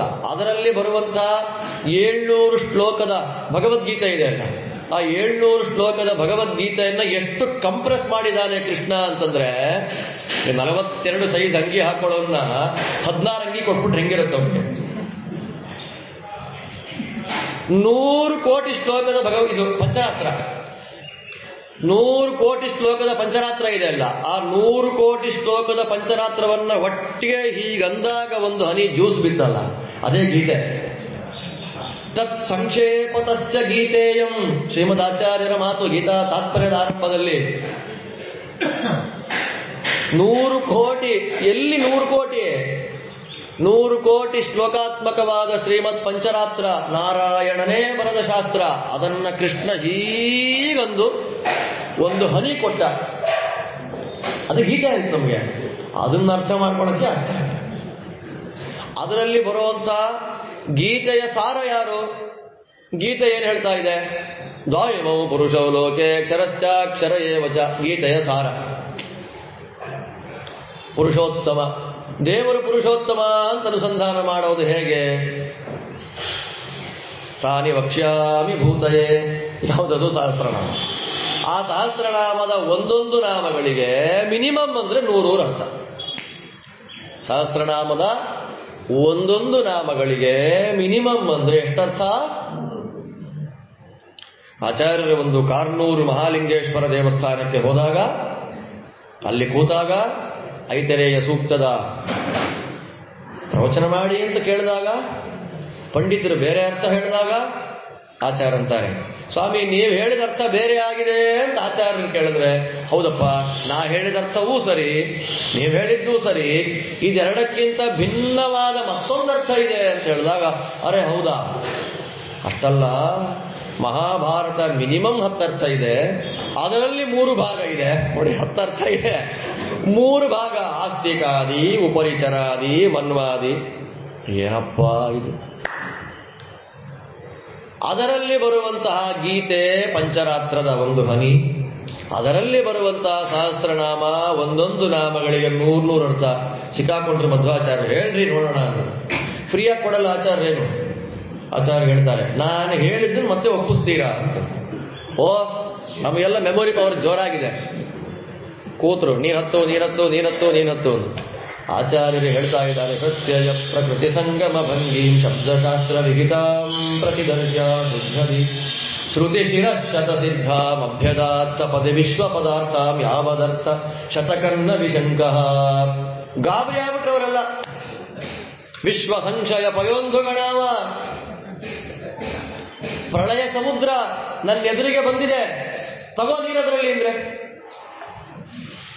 ಆಚಾರ್ಯರ ವೈಭವ ಅದು. ಆಚಾರ್ಯರ ಪ್ರವಚನ ಹೇಗಿದೆ ಗೊತ್ತಾ? ಜೋರಾಗಿ ನಗ್ತಾ ಇದ್ರಂತೆ ಪ್ರವಚನ ಮಾಡುವಾಗ. ಜೋರಾಗಿ ಒಂದ್ಸಲ ತೊಡೆ ತಟ್ಟು ಬಿಟ್ರೆ ಸ್ತಬ್ಧ ಆಗ್ಬೇಕು ಸಭೆ. ಸಭಾ ಚಕಂಪೇಚ ಅಂತಾರೆ. ಪ್ರವಚನ ಮಾಡೋದನ್ನು ಆಚಾರ್ಯರು ಕಲಿಬೇಕು. ನಾವು ಪಾಠ ಮಾಡೋದು ಆಚಾರ್ಯರು ಕಲಿಬೇಕು. ಯಸ್ಯ ಅಸ್ಖಲಿತ ಅನವದ್ಯ.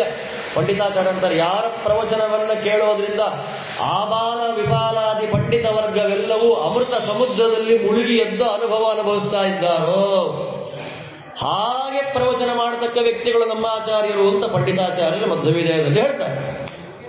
ನಮ್ಮ ಮಾತು ಹೇಗಿರಬೇಕು ಅಂದ್ರೆ, ನಾವಿರುವ ಜಾಗ ಮರ್ತೋಗ್ಬೇಕು. ನಾವೆಲ್ಲಿದ್ದೀವಿ, ನಾವೆಲ್ಲಿ ಕೂತ್ವಿ, ನಾವಿರೋ ಜಾಗ ಯಾವುದು, ಸಮಯದ ಪರಿವೆ ಮರ್ತೋಗ್ಬೇಕು. ಹಾಗೆ ಮಾತಾಡ್ಬೇಕಂತೆ ನಾವು. ನಮಗೆಲ್ಲ ಹಾಗಾಗಲ್ಲ, ಪ್ರಯತ್ನ ಪಡೋದಷ್ಟೇ. ಯಾವಾಗ ಮುಗಿಸ್ತಾರಪ್ಪ ಇವರು ಅನ್ಕೊಂಡಿರ್ತಾರೆ ಅಷ್ಟೇ, ಟೈಮ್ ನೋಡ್ತಾ ಇರೋಣ ಅಂತಲ್ಲ. ನಮ್ಮ ಮಾತುಗಳು ಹಾಗೆ, ದೊಡ್ಡವರ ಮಾತುಗಳು ಹಾಗೆ. ಶುರು ಮಾಡಿದ್ರು ಸಾಧ್ಯವೇ ಆಗಲಿ. ಸ್ವಾಮಿ ದೇವತಾ ಸ್ವಸುಲಭ ಪ್ರತಿಭಾತೆ ಮಾನುಷೇಶು ಚಪಲೇಶು ಕಥಾಕ. ಮನುಷ್ಯರ ಚಪಲ ಬುದ್ಧಿಗೆ ನಿಮ್ಮ ದೇವತೆಗಳಿಗೂ ಸಿಗದ ಪ್ರತಿಭೆ ಎಲ್ಲಿ ಸ್ವಾಮಿ?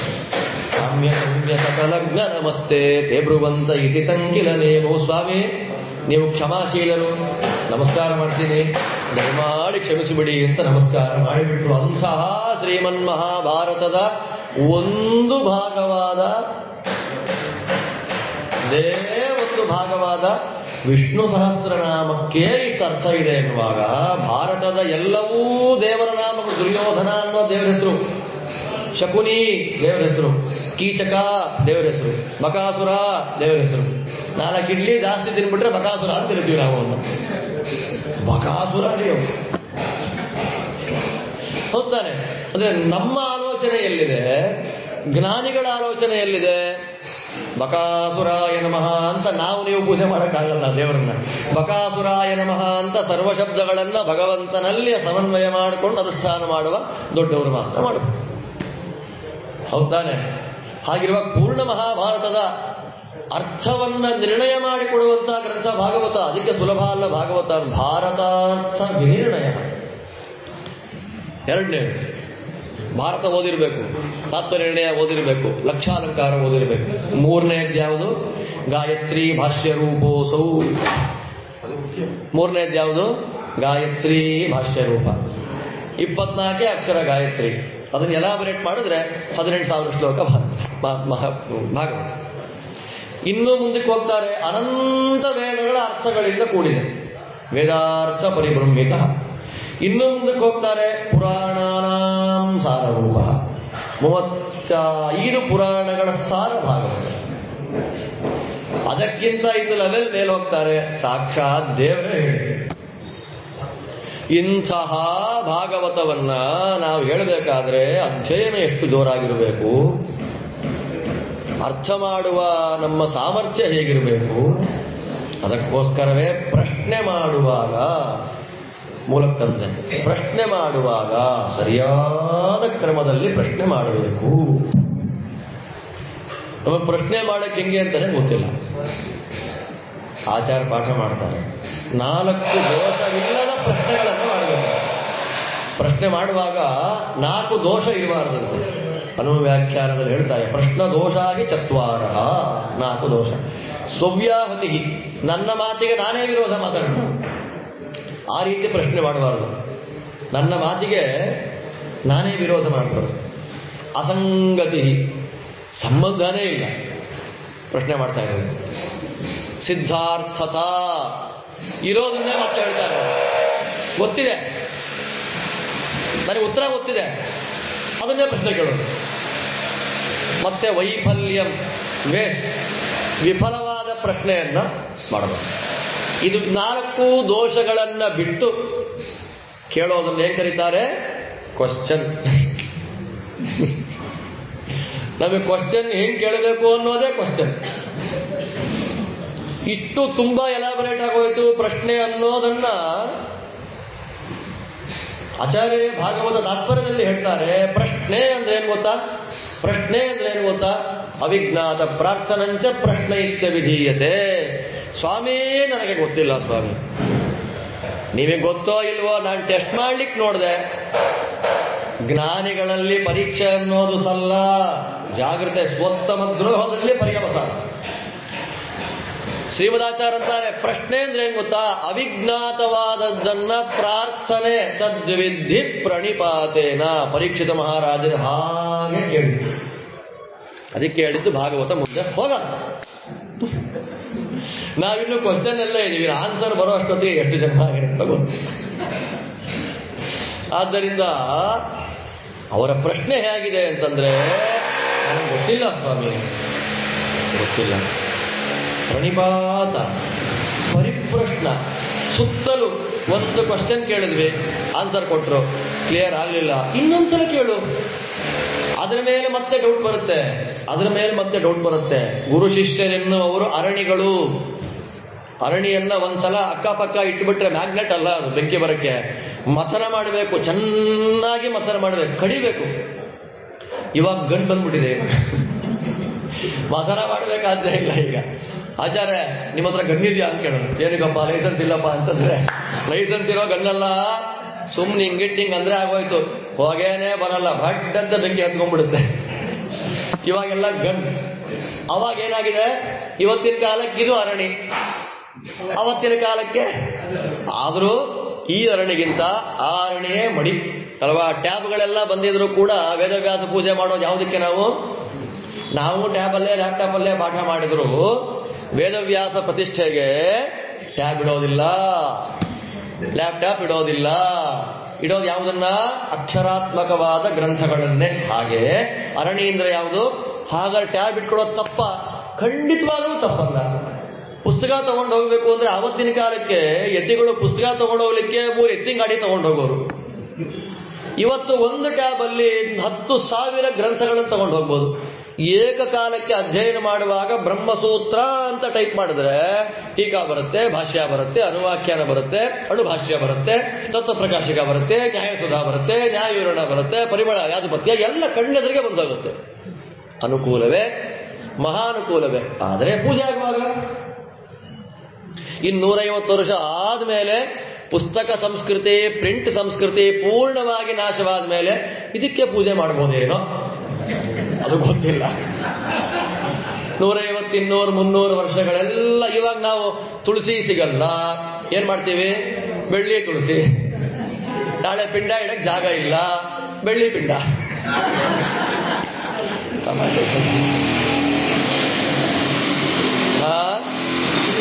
ಒಂದು ಕಡೆ ಇದನ್ನ 100 ಕಡೆ ಹೇಳಿದ್ದೀನಿ, ಯಾರು ಅದನ್ನು ಅಪ್ಲೈ ಮಾಡ್ಕೋಬೇಡಿ ಅಷ್ಟೇ. ವಿಷ್ಣು ಪುರಾಣ ಪ್ರವಚನ ಮಾಡುವಾಗ ಶ್ರಾದ್ದದ ವಿಷಯದಲ್ಲಿ ವಿಷ್ಣು ಪುರಾಣ ತುಂಬಾ ಚೆನ್ನಾಗಿ ಹೇಳುತ್ತೆ. ವಿಷ್ಣು ಪುರಾಣದಲ್ಲಿ 4 ಅಥವಾ 5ನೇ ಅಂಶ ಇರಬಹುದು, ನೆನಪಿಲ್ಲ. ಆ ಅಂಶದಲ್ಲಿ ಶ್ರಾದ್ದಗಳ ಬಗ್ಗೆ ತುಂಬಾ ಚೆನ್ನಾಗಿ ಇನ್ನಿಲ್ಲ ಅನ್ನೋ ಹಾಗೆ ಮಾಡ್ತಾರೆ. ಹರಿವಂಶಕ್ಕಿಂತ ವಿಸ್ತಾರ. ಅವರೊಬ್ಬರು ವಿಸ್ತಾರವಾಗಿ ಹರಿವಂಶ ಹೇಳಿ, ವಿಷ್ಣು ಪುರಾಣ ಹೇಳಿ ಲೈವ್ ಹೋಗ್ತಾ ಇತ್ತು. ನಮ್ಮ ತುಮಕೂರಲ್ಲೇ ಪ್ರವಚನ ಮಾಡ್ತಾ ಇದ್ದೆ.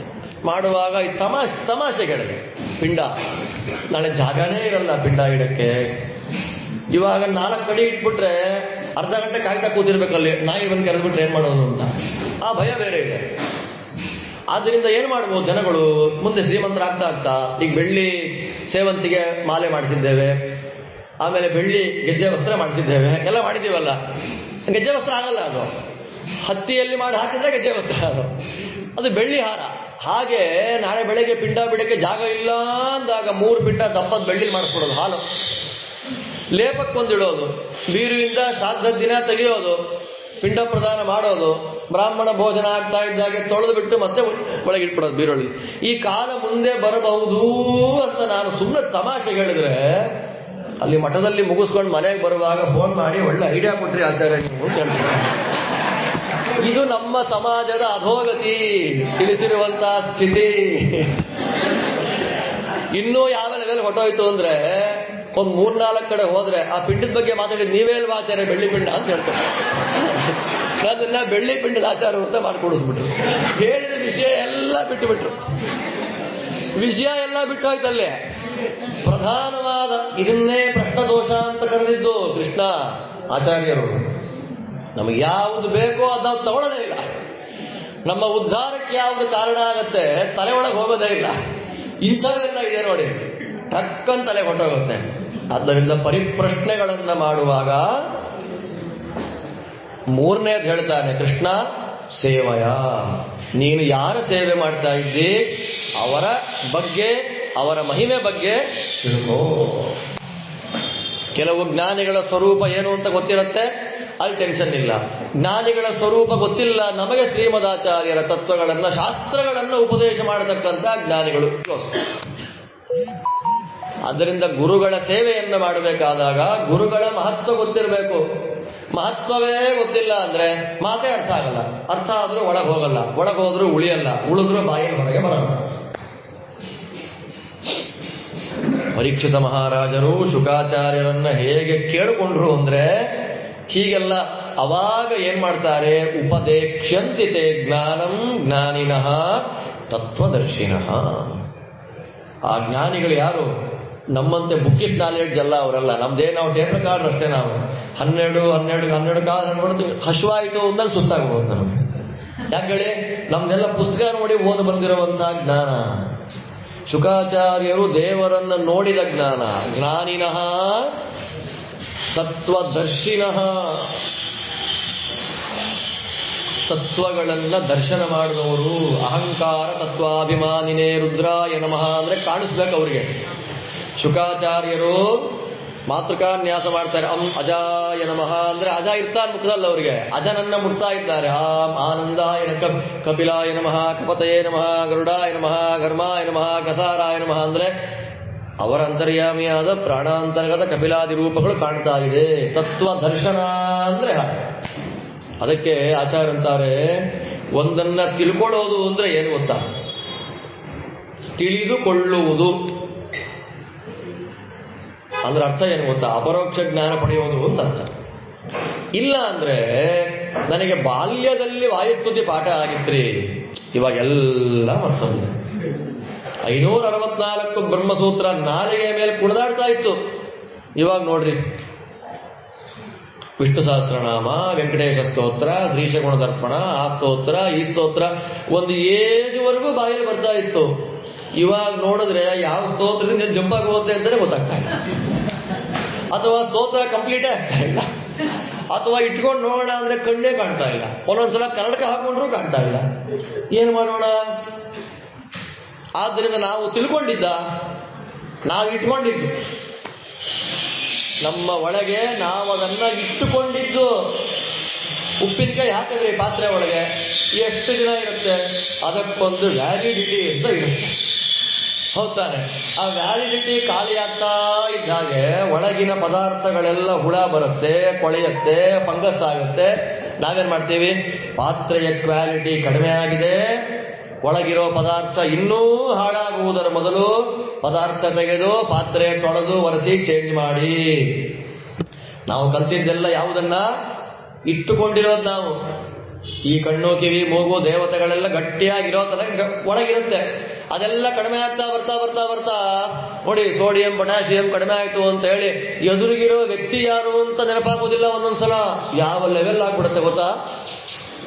ಯಸ್ಮಾತ್ ಬ್ರಹ್ಮೇಂದ್ರ ರುದ್ರಾದಿ ದೇವತಾನಾಂ ಶ್ರಿಯೋಪಿ ಚ ಜ್ಞಾನ ಸ್ಫೂರ್ತಿ ಸದಾ ತಸ್ಮೈ ಹರಯೇ ಗುರುವೇ ನಮಃ. ರಾತ್ರಿ ಮಲಗ್ಬಿಟ್ಟು ನಾಳೆ ಬೆಳಗ್ಗೆ ಎದ್ಬಿಟ್ಟು ನಾನು ಯಾರು ಅಂತ ನಂಗೆ ಅನ್ಸ್ಬಿಟ್ರೆ, ಆಮೇಲೆ ಹೆಂಡತಿ ಮಕ್ಕಳು ನೀವು ಯಾರು ಅಂತ ನಾವು ಕೇಳ್ಬಿಟ್ರೆ, ಸಂಬಂಧಿಕರನ್ನ ನೀವು ಯಾರನ್ನ ಗೊತ್ತೇ ಇಲ್ಲ, ನಾನೆಲ್ಲೋ ಬೇರೆ ಕಡೆ ಬಂದ್ಬಿಟ್ಟಿದ್ದೀನಿ ಅನ್ಕೊಂಡ್ಬಿಟ್ರೆ, ದೇವರ ಪ್ರೇರಣೆ ಧಿಯೋ ಯೋ ನ ಪ್ರಚೋದಯಾತ್ ಮಾಡ್ತಾ ಇದ್ದಾನೆ, ಪ್ರೇರಣೆ ಮಾಡ್ತಾ ಇದ್ದಾನೆ, ಸ್ವಾಮಿ ಪ್ರೇರಣೆ. ನನ್ನನ್ನಾನು ಮರಿದೇ ಇರುವಂತೆ, ನನ್ನವರನ್ನ ಮರಿದೇ ಇರುವಂತೆ, ಓದಿದ್ದನ್ನು ಮರಿದೇ ಇರುವಂತೆ. ಇನ್ನೆಷ್ಟು ಪ್ರೇರಣೆ, ಇನ್ನೆಷ್ಟು ಅನುಗ್ರಹ, ಇನ್ನೆಷ್ಟು ಕಾರುಣ್ಯ ದೇವರದ್ದು. ಆದ್ದರಿಂದ ತಿಳ್ಕೊಳ್ಳೋದು ಅಂದರೆ ಅಪರೋಕ್ಷ ಜ್ಞಾನ ಪಡೆಯೋದು. ವೇದನಂ ಹ್ಯಾಪರೋಕ್ಷೇಣ ಮುಖ್ಯಂ ಭವತಿ ನಾನ್ಯಥ ಆಚಾರ್ಯರ ಆದೇಶ. ಆದ್ದರಿಂದ ಶುಕಾಚಾರ್ಯರು ಭಾಗವತದ ಶ್ಲೋಕ ಅಕ್ಷರಗಳನ್ನು ಅಪ್ಪನಿಂದ ತಿಳ್ಕೊಂಡವರಲ್ಲ, ತತ್ವಗಳನ್ನು ದರ್ಶನ ಮಾಡಿದರು. ಅದನ್ನ ಕೃಷ್ಣ ಅಂತಾನೆ, ನಿನಗೆ ತತ್ವ ಉಪದೇಶ ಮಾಡ್ತಾರೆ. ಯಾರು ಗೊತ್ತಪ್ಪ? ತತ್ವಗಳ ದರ್ಶನವನ್ನ ಮಾಡಿದವರು. ತತ್ರಾಪಿ ಇವನು ಪ್ರಶ್ನೆ ಮಾಡಿದ ಯಾರನ್ನ? ತತ್ವ ದರ್ಶನ ಮಾಡಿದವರನ್ನಲ್ಲ, ತತ್ವೇಶರನ್ನೇ ಪ್ರಶ್ನೆ ಮಾಡ್ತಿರೋದು. ಶುಕಾಚಾರ್ಯರು ತತ್ವೇಶರು, ಅಹಂಕಾರ ತತ್ವಾಭಿಮಾನಿಗಳಾದ ಮಹಾನುಭಾವರು. ಅವರನ್ನೇ ಪ್ರಶ್ನೆ ಮಾಡ್ತಾನೆ ಎಂದಾಗ ಮನಸ್ಸನ್ನ ಇನ್ನೆಷ್ಟು ಶುದ್ಧವನ್ನಾಗಿ ಮಾಡಿರಬೇಡ. ಅವಾಗ ಗುರುಗಳು ಶುಕಾಚಾರ್ಯರು ಮಾತಂತಾರೆ. ಅವನು ಪ್ರಶ್ನೆ ಮಾಡಿದ ಅಂತನ್ನುವಲ್ಲಿ ಮೊದಲನೇ ಸ್ಕಂದ ಮುಗಿದಿತ್ತಲ್ಲ. ಇವನು ಮಾಡಿದ ಪ್ರಶ್ನೆ ಹೇಗಿದೆ ಅನ್ನೋದನ್ನ ಗುರುಗಳು ಹೊಗಳಬೇಕು, ತಕ್ಷಣ ಉತ್ತರ ಕೊಡೋದಲ್ಲ. ನೀನು ಮಾಡಿದ ಪ್ರಶ್ನೆ ಚೆನ್ನಾಗಿದೆ, ಚೆನ್ನಾಗಿದೆ, ನೀನು ನನಗಿಷ್ಟ, ಅದಕ್ಕೆ ನೀನು ಮಾಡಿದ ಪ್ರಶ್ನೆ ನಂಗೆ ಚೆನ್ನಾಗಿದೆ ಅಂತ ಅರ್ಥ ಅಲ್ಲ. ನಮಗೆ ಇಷ್ಟವಾದವರು ಹೇಳಿದ್ದೆಲ್ಲ ಆಗೋಗುತ್ತೆ ಒಂದೊಂದ್ಸಲ. ನಮಗೆ ಇಷ್ಟವಾದವರು ಹೇಳಿದ್ದೆಲ್ಲ ಕರೆಕ್ಟು. ಹಾಗಿರಬಾರ್ದು. ಅಭಿಮಾನಿಕವಾದದ್ದಿಲ್ಲ, ನಂಗೆ ಅಭಿಮಾನದಿಂದ ಪಡೆದದ್ದಿಲ್ಲ, ತತ್ವತಃ ಬರಬೇಕು. ಜ್ಞಾನಿಗಳಿಗೆ ಸಮ್ಮತವಾದ ಪ್ರಶ್ನೆ ಆದರೆ ಓಕೆ. ಪ್ರಶ್ನೆ ಯಾರಿಗೆ ಸಮ್ಮತ ಆಗಿರಬೇಕು? ಅದಕ್ಕೆ ಜ್ಞಾನಿ ಅಂತ ಬಂದಿದ್ದು. ಕರ್ಮಗಳನ್ನು ಸಮರ್ಪಣೆ ಮಾಡಿದ್ವಿ ಅಂತ ಹೇಳಿ ಮುಗಿಸಿದ್ನಲ್ಲ, ಅವಾಗ ಆ ಕರ್ಮಗಳನ್ನು ಬೈಫರ್ಕೇಟ್ ಮಾಡುವಾಗ ಯಾವ ಕರ್ಮಗಳನ್ನು ವಾಯುದೇವರು ತಗೊಂಡು ಹೋಗಿ ಕೊಡ್ತಾರೆ ಜ್ಞಾನಿಗಳಿಗೆ ಅಂತ ಅನ್ನುವಾಗ, ನಾವು ಸ್ವೋತ್ತಮ ದ್ರೋಹ ಮಾಡದೆ ನನಗೆ ಇವರಿಷ್ಟ ಅಂತ ಇವರನ್ನೇ ಏನು ಪ್ಲೀಸ್ ಮಾಡ್ತಾ ಹತ್ತಿರದಲ್ಲಿದ್ದ ಸ್ವೋತ್ತಮರನ್ನ ಅವಗಣನೆ ಮಾಡಿ, ಅವರಿಗಿಂತ ಜ್ಞಾನ ವೈರಾಗ್ಯ ಭಕ್ತಿ ವಿದ್ಯೆಗಳಲ್ಲಿ ಕಡಿಮೆ ಇರತಕ್ಕ ವ್ಯಕ್ತಿತ್ವಗಳನ್ನ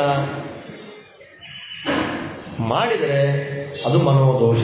ಸ್ವೋತ್ತಮಾನಾಂ ಪ್ರಿಯತ್ಯಾಗಾತ್ ಆತ್ಮಪ್ರಿಯ ಚಿಕೀರ್ಷುತ, ಇದು ದೋಷ. ನನಗಿಷ್ಟ ರೀ, ನಾನು ಮಾಡ್ತೀನಿ. ಸ್ವೋತ್ತಮರಿದ್ದಾರಲ್ಲಪ್ಪ, ನನಗಿಷ್ಟ ಇಲ್ಲ. ಆ ನೀರಾಗಿ ಬಿತ್ತಷ್ಟೇ, ಆ ಕರ್ಮವನ್ನ ವಾಯುದೇವರು ತಗೊಂಡೋಗಿ ಕೊಡ್ಲಿಲ್ಲ ದೇವರಿಗೆ. ಅದಕ್ಕೋಸ್ಕರ ಶುಕರಂತ ಮಹಾನುಭಾವರಂತಾರೆ, ನೀನು ಕೇಳಿದ ಪ್ರಶ್ನೆ ಜ್ಞಾನಿಗಳಿಗೆ ಸಮ್ಮತವಾಗಿದೆ, ನನಗೆ ಮಾತ್ರ ಸಮ್ಮತ ಆದರೆ ಪ್ರಯೋಜನ ಇಲ್ಲ. ವರೀಯಾನೇಶತೆ ಪ್ರಶ್ನ. ಶುಕಾಚಾರ್ಯರು ಹೇಳಿದ ಮೊದಲನೇ ಮಾತು, ಅಪ್ಪ ಮಗು ನೋಡಿ, 16 ವರ್ಷ ಇವರಿಗೆ, 82 ವರ್ಷ ಅವನಿಗೆ, ಮಗು ಅಂತಂದ್ರು. ಜ್ಞಾನಿ ಗುರು ಅಂತ ಇದ್ರೆ ಕೇಳುವ ಶಿಷ್ಯರೆಲ್ಲ ಯಾರಾಗ್ತಾರೆ? ಮಕ್ಕಳೇ. 5 ರೀತಿಯ ತಂದೆ ಇದ್ದಾರೆ ಲೋಕದಲ್ಲಿ: ಹುಟ್ಟಿಸಿದವರು, ಉಪನಯನ ಮಾಡಿದವರು, ಅನ್ನ ಹಾಕಿದವರು, ಬಡತನ ಇದ್ದಾಗ ಕಷ್ಟದಲ್ಲಿ ನಮ್ಮನ್ನ ಕಾಪಾಡಿದವರು, ವಿದ್ಯೆ ಕೊಟ್ಟವರು. ಜನಿತಾ ಚೋಪದೇಚ ಚ ವಿದ್ಯಾಂ ಪ್ರಯಚ್ಛತಿ ಅನ್ನದಾತ ಭಯತ್ರಾತ ಪಂಚೈತೆ ಸ್ವಿತರ ಸ್ಮೃತ. ಆ ದೃಷ್ಟಿಯಲ್ಲಿ ಶಾಸ್ತ್ರವನ್ನು ನಮಗೆ ತಿಳಿಸಿಕೊಟ್ಟವನು ನಮಗೇನಾಗ್ತಾನೆ? ತಂದೆ. ಜನ್ಮ ಬೇರೆ ಕೊಡ್ತಾನಲ್ಲ ಅವನು, ಜ್ಞಾನವೆನ್ನುವ ಜನ್ಮ ಕೊಟ್ಟನಲ್ಲ, ಮಗು ಅಂತಂದು. ನೀನು ಕೇಳಿದ ಪ್ರಶ್ನೆ ವರಿಯ ತುಂಬಾ ದೊಡ್ಡ ಪ್ರಶ್ನೆಯಪ್ಪ, ಜ್ಞಾನಿಗಳೆಲ್ಲ ಒಪ್ಪುವಂತ ಪ್ರಶ್ನೆಯಪ್ಪ, ಅಪರೋಕ್ಷ ಜ್ಞಾನಿಗಳು ಸಂತೋಷ ಪಡುವಂತಹ ಪ್ರಶ್ನೆ. ಆತ್ಮವಿತ್ ಸಮ್ಮತ ಪುಂಸ, ಒಳಗಿರುವ ಅಂತರ್ಯಾಮಿ ನಾರಾಯಣನನ್ನು ನೋಡ್ತಾ ಸಂತೋಷ ಪಡುವ ಜ್ಞಾನಿಗಳು ಭಲೆ ಭೇಷ್ ಓಕೆ ಅನ್ನುವಂತಹ ಪ್ರಶ್ನೆ. ಆದರೆ ಏನ್ ಮಾಡೋದು? ಕೇಳಕ್ಕೆ ಎಷ್ಟಿದೆ, ಕೇಳಬೇಕಾದ ಎಷ್ಟಿದೆ? ರಾಶಿ. ಶ್ರೋತವ್ಯಾನೀಹ ರಾಜೇಂದ್ರ ನೃಣಾಂ ಸಂತಿ ಸಹಸ್ರಶಃ. ಕೇಳಬೇಕು ಅಂತ ಇದ್ರೆ ಸಾವಿರಾರಿದೆ ಕೇಳಬೇಕು ಅಂತ. ಆದರೆ ಜನಕ್ಕೆ ಟೈಮೇ ಇಲ್ಲ. ಈ ಮಾತು ನಮ್ಮನ್ನು ಎಲ್ಲಿ ಕರ್ಕೊಂಡ್ಬರುತ್ತೆ ಗೊತ್ತಾ? ಮೊದಲನೇ ಸ್ಕಂಧದ 9ನೇ ಶ್ಲೋಕಕ್ಕೆ ಮತ್ತೆ ನಮ್ಮನ್ನು ಕರ್ಕೊಂಡ್ಬರ್ತೀವಿ. ಶುಕಾಚಾರ್ಯ ಹೇಳಿದ ಈ ಮಾತು 2ನೇ ಸ್ಕಂಧದ 2ನೇ ಶ್ಲೋಕ ಇದು. ನನಗೆ ಹೇಳ್ತಾ ಇರೋದು ಮೊದಲನೇದೇ ವರೀಯಾನೇಶತೆ ಪ್ರಶ್ನ ಕೃತೋ ಲೋಕಹಿತಂ ನೃಪ ಆತ್ಮವಿತ್ ಸನ್ಮತಃ ಪುಂಸಾಂ ಶೋತವ್ಯಾದುಷಿಯಃ ಪರಃ ಶೋತವ್ಯಾನೀಹ ರಾಜೇಂದ್ರ 2ನೇ ಶ್ಲೋಕ. ನೃಣಾಂ ಸಂತಿ ಸಹಸ್ರಶಃ ಅಪಶ್ಯತಾಮಾತ್ಮತತ್ವಂ. ಶುಕಾಚಾರ್ಯರ ಈ ಮಾತು ನಮ್ಮನ್ನ ಎಳ್ಕೊಂಬಂತು. ಎಲ್ಲಿ ಎಳ್ಕೊಂಬಂತು? ಮೊದಲನೇ ಸ್ಕಂದದ 1ನೇ ಅಧ್ಯಾಯದ 7ನೇ ಶ್ಲೋಕಕ್ಕೆ ಎಳ್ಕೊಂಬಂತು. ಮತ್ತು ನಾನು ಹೇಳಲ್ಲ ಬಿಡಿ, ಅದನ್ನು ಲಿಂಕ್ ಇದೆ ಅಂತ ತೋರಿಸಿದೆ ಅಷ್ಟೆ. ಅವರಂತಾರೆ ಸಾವಿರಾರಿದೆ ಕೇಳಬೇಕು ಅಂತ, ನಮ್ಮ ಜನಕ್ಕೆ ಇಂಟ್ರೆಸ್ಟೇ ಇಲ್ಲ. ಶುಕಾಚಾರ್ಯರು 5000 ವರ್ಷದ ಮೊದಲು ಹೇಳಿದ ಮಾತು, ಇಂಟ್ರೆಸ್ಟೇ ಇಲ್ಲ.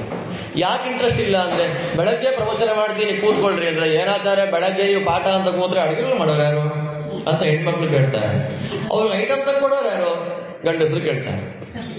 ರೀಲ್ಸ್ ನೋಡ್ತಾ ಕೂತಿರ್ತಾರೆ. ಆ ರೀಲ್ಸ್ ಮಾಡೋ ಕಾಲಕ್ಕೇನೆ ಸ್ಪೀಕರ್ ಆನ್ ಮಾಡ್ಕೊಂಡು ಪ್ರವಚನ ಕೇಳ್ತಾ ಅಡುಗೆ ಮಾಡ್ಬೋದಾ? ಯಾರು ಬೇಡ ಅಂದಿದ್ದಾರೆ?